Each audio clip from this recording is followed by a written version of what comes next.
ان سب کو شامل کیا جائے گا، اور وہ جتنی بھی میٹنگز ہوں گی اس کو وہ خود ہیڈ کریں گے شہباز شریف۔ پھر دوسری بات یہ ہوئی جو عوام چاہتی ہے، میں نے آج سوشل میڈیا پہ ایک پوسٹ دیکھ رہا تھا، کسی نے فیس بک پہ یہ پوسٹ کی ہوئی تھی کہ آئی ایم ایف کو عوام کو نچوڑنے کے لیے تو ڈائریکشنز دینی آتی ہیں پاکستان گورنمنٹ کو، گیس کی بات ہو، بجلی کی بات ہو، وہ پیٹرول کی بات ہو، وہ ٹیکسیشن کی بات ہو، تو لیکن جو سرکار کے للے تللے ہیں، ریسورسز ہیں، جتنے ریاستی ادارے ہیں، محکمے ہیں، منسٹریز ہیں، ڈپارٹمنٹس ہیں، ان کے جو شاہی اخراجات ہیں ان کی طرف نہیں دیکھتا آئی ایم ایف۔ تو یہ تو بات تو ٹھیک کی ہے انہوں نے کہ دعوے تو ہمیشہ حکمرانوں کی طرف سے ہوتے ہیں جی کہ وہ اپنے ریسورسز جو اپنی وہ اخراجات ہیں، ایکسپینس ہیں، فیول کے ایکسپینس ہیں، اکاموڈیشن کے ایکسپینس ہیں، ٹی اے ڈی اے کے ایکسپینس ہیں، باہر کے وزٹس ہیں، پاکستان کے اندر رہ کے ایک لگژری قسم کی ورکنگ ایٹماسفیئر جو ہے اس کی بات کریں تو وہ ہمیشہ سے پرابلم تو پاکستان میں رہی ہے۔ لیکن آج پرائم منسٹر نے میٹنگ میں یہ فیصلہ کیا ہے کہ کوئی بھی وزیر انکلوڈنگ پرائم منسٹر کی وہ نہیں لیں گے، اپنا سیلریز اور بینیفٹس نہیں لیں گے، اور اگر فار ایگزامپل ہم بات کریں کہ 15 منسٹر ہیں اور اس میں 15 منسٹرز اور بھی اضافہ ہوتا ہے، تو اگر 30 وزارتیں اور پلس مشیر اور جتنے آفیسز ہیں ان میں اگر یہ تنخواہیں نہیں لیتے تو چلیں یہ ایک ایسا اقدام ہے کہ ایک آپ کا جو نان ڈیولپمنٹ ایکسپینڈیچر ہے جو صرف سیلریز اور اپنا پرکس اینڈ پریویلیجز جو ہوتے ہیں ان میں جاتا ہے، تو اس میں ایک کٹ لگے گا، تو یہ سادگی کی طرف ہم جانا شروع ہو جائیں گے جیسے کہ پوری مہذب دنیا جاتی ہے۔ لیکن یہ ایک اچھا اقدام نظر آتا ہے جس کو فالو کرنا چاہیے باقی صوبوں کی حکومتوں میں بھی۔ ہم دیکھتے ہیں کہ بڑے بڑے پروٹوکولز لیتے ہیں، یہ چیف منسٹرز ہو جائیں، منسٹرز ہو جائیں، پرائم منسٹرز ہو جائیں، اور لوگ حیران ہوتے ہیں کہ یار ایک ایسا ملک جس میں غربت ہے، جس میں مہنگائی ہے، عوام اس وقت تنگ آئے ہوئے ہیں فائنینشلی، اور ہمارے جو رولرز ہیں، ہمارے جو وزرائے اعلیٰ ہیں، گورنرز ہیں، منسٹرز ہیں، یہ اپنی عیاشیوں میں سے اور اپنی جو ایک لگژریس قسم کی اپنا ایک لائف سٹائل ہے، ورکنگ لائف سٹائل کے جہاں بھی جانا ہے تو پورے پروٹوکول کے ساتھ جانا ہے، اور وہاں پہ خرچے بھی کرنے ہیں سرکار کے، سرکار خرچے کرتی ہے عوام کے ٹیکس پیئرز منی سے، تو اس کو کم کرنا بہت ضروری ہے۔ ناظرین میں آپ کو یہ بتا رہا ہوں کہ اگر یہ گورنمنٹ نہیں کرے گی تو پھر یہ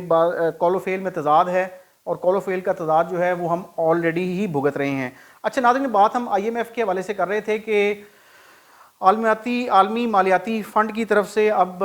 یہ قرضہ اگر مل جاتا ہے تو اس کے بعد ہم پھر کوئی 6 ارب ڈالر کے قرضے کی طرف جا رہے ہیں، لیکن قرضے لے لینا تو آسان ہے لیکن قرضوں کو اتارنا بڑا مشکل کام ہے۔ گورنمنٹ کو اب کوئی ایک آلٹرنیٹو پالیسی بنانی پڑے گی۔ بانی پی ٹی آئی جو ہیں انہوں نے آج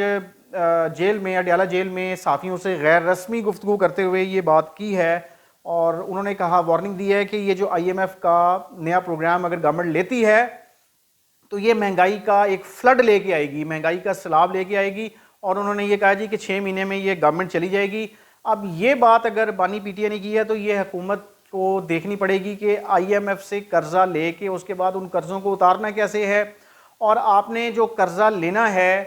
اس کی جو ڈیمانڈز ہیں وہ سب سے بڑا پرابلم ہے ہماری قوم کے لیے، کہ آپ نے بجلی کی قیمتیں بڑھانی ہیں، گیس کی قیمتیں بڑھانی ہیں، پیٹرول کی قیمتیں بڑھانی ہیں، اور نئے ٹیکس لگانے ہیں۔ اگر آج ہم پرائم منسٹر کی بات کو مان لیں، وزیر اعظم کی، کہ ہم ٹیکس نہیں بڑھائیں گے، ٹیکس نیٹ میں لوگوں کو لے کے آئیں گے، تو پھر تو سمجھ آتی ہے کہ ٹیکس نیٹ میں لانا ہے آپ نے۔ لیکن اگر ٹیکس بڑھائیں گے تو پھر یہ ساری چیزیں اگر آپ نے کرنی ہیں آئی ایم ایف کے اپنا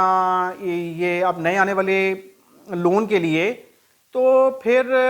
یہ گورنمنٹ کیسے پاپولر گورنمنٹ بن سکتی ہے اور کیسے عوام کا دل جیت سکتی ہے، یہ ایک سوچنے کی بات ہے کہ اب یہ جو معاشی ٹیم ہے پرائم منسٹر کی، یہ اس ملک کو یہ معاشی جو دلدل ہے اس میں سے کیسے نکالے گی۔ دوسری طرف ہم یہ دیکھتے ہیں کہ شہباز شریف جو ہیں کل میٹنگ ہیڈ کرنے جا رہے ہیں خصوصی سرمایہ کاری کی جو کونسل ہے، اسپیشل انفراسٹرکچر انویسٹمنٹ کونسل جو ہے، انویسٹمنٹ کونسل، اس میں ہمارے چیف آرمی سٹاف جو ہیں وہ بھی موجود ہوں گے، اور وہ سرمایہ کاری کو بڑھانے کے والے سے ہے۔ اب دیکھنا ہے کہ کل کی جو میٹنگ ہے اس میں سرمایہ کاروں کو کیسے ترغیب دی جا سکتی ہے یا کیسے ان کو اٹریکٹ کیا جائے گا، ان کے لیے کیا انسینٹیوز لائے جائیں گے؟ چونکہ پاکستان میں بیرونی سرمایہ کاری بھی ایک سوالیہ نشان ہے. ایک میرے دوست ہیں، وہ مجھے بتا رہے تھے، وہ ایک فورن کمپنی میں کام کرتے ہیں پاکستان میں، وہ بڑے بڑے ٹرکس بڑے بڑے پروجیکٹس کے لیے سپلائی کرتے ہیں، اور وہ یہ بات کر رہے تھے کہ اس کمپنی نے یہاں پہ کوئی 2 یا 3 انویسٹمنٹس کرنے کا ذہن بنایا، لیکن اس لیے رک گئی کہ گورنمنٹ نہیں بنی تھی، اور وہ سوچ رہے تھے اور وہ کہہ رہے تھے کہ پہلے گورنمنٹ بن جائے، گورنمنٹ کی پالیسیاں سامنے آئیں تو ہم اپنی انویسٹمنٹ لوکل پارٹنرز کے ساتھ مل کے بڑھائیں. تو بزنس کمیونٹی عام پاکستان کی ہم بات کر لیں یا باہر جو بیٹھے لوگ ہیں یا کمپنیاں ہیں، وہ دیکھتی ہیں کہ پاکستان کے اندر بزنس انوائرمنٹ کیسی ہے. تو پاکستان میں بزنس انوائرمنٹ معذرت کے ساتھ اچھی نہیں ہے، یہ چیز گورنمنٹ کو بھی پتہ ہے. اگر ایس آئی ایف سی بن گئی ہے اور پچھلے چند ماہ سے یا 1 سال سے اپنا رول پلے کر رہی ہے، تو اب ایس آئی ایف سی کو بھی وہ پالیسیاں بنانی پڑیں گی اور امپلیمنٹ کروانی پڑیں گی کہ سرمایہ کار یہاں پہ اپنی انویسٹمنٹ لے کے آئیں. جس طرح ہمارے ہمسایہ ملکوں میں انویسٹمنٹس آ رہی ہیں، انڈیا کی بات کر لیں، آپ بنگلہ دیش کی بات کر لیں، آپ اور دیگر ملکوں کی بات کر لیں، تو ہمیں اب سرمایہ کاری کی ضرورت ہے. چونکہ پاکستان کے اندر اکنامک سٹیبلٹی ایک ابھی بھی بہت بڑا چیلنج ہے. اس کو کیسے نبردآزما ہوگی یہ گورنمنٹ، یہ آنے والا ٹائم بتائے گا. لیکن آج اگر ہم بات کر لیں، ملک میں جو مہنگائی ہے وہ ایک سب سے بڑا چیلنج ابھی بھی ہے. رمضان چل رہا ہے لیکن پرائسز کہیں پہ کم بھی ہوئی ہیں کچھ چیزوں کی، لیکن کچھ چیزوں کی قیمتیں ابھی بھی اسی طرح ہی آسمانوں کو ٹچ کر رہی ہیں. اور پرائس کا جو میکانزم ہے، پرائسز کو کنٹرول کرنے والا، قیمتوں کو چیزوں کی، اس کے اوپر ابھی بھی بہت زیادہ ایفرٹ کی ضرورت ہے. اور دوسرا، ہماری جو اکنامک گروتھ ہے وہ بھی اس لیول پہ ابھی نہیں ہے. مطلب 2.5% آپ نے اس وقت اکنامک گروتھ آپ کی چل رہی ہے، جس کو زیادہ کرنے کی بھی ضرورت ہے. اب دیکھنا یہ ہے کہ